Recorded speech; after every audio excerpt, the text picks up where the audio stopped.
So tell me about this Breaking Barrier yoga program that you have. So excited about this.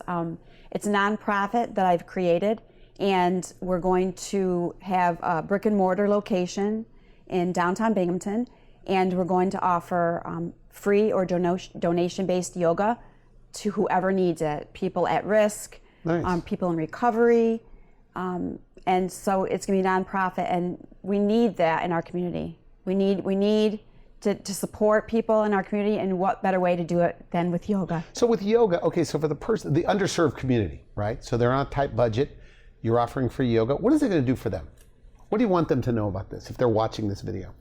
It's going to build, they're going to come and feel supported, because a lot of people who have post-traumatic stress or in recovery or alcohol addiction, they're struggling with life and struggling with tools on how to cope with life. And when they walk in the door, as soon as they lay on their mat and they start practicing yoga, things come through your mind like, I can do this, and I am strong enough, and I persevere. Whatever is thrown my way, I'm strong enough and I can do this. And that's what they get when they will come into Breaking Barriers. How soon do you feel the difference? Like where you feel great in your everyday life? Like when do you know? What do they say? That's a good question. Like maybe if they come a couple times a week or two.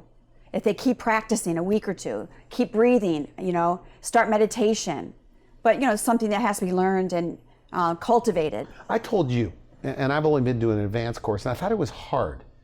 So does it become fun? I mean, maybe I just went to the wrong course, but it could be fun. Is that right? It's hard, and it becomes fun because you have breakthroughs, and you can see the growth. And you keep coming back for more. What's a breakthrough? Tell me about that.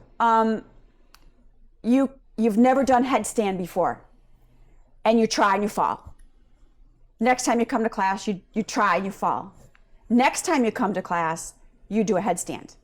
That's a breakthrough. You're like, oh my gosh, I did it. I'm strong enough. I can do this. So in your everyday life, these people feel just more planted on the ground. Like I noticed when you even when you and your husband walked into the studio, it's like you were upright. You looked great posture. Yeah. Is this is all from yoga? Well, I hope so. Like you had just said, your feet are planted. Like your feet are planted on the ground. Like I feel my feet. I feel my breath. I see you. Okay. Like all of that is just yogic, and you can take it in your life. You can take it wherever you want. So for these people that you are offering, this is a charity program. They could just get involved and sign up and go 2 or 3 times a week. Is that right? Yes, if they need it, they come. They should come. They're all welcome. Yes, absolutely. Breaking Barriers Yoga.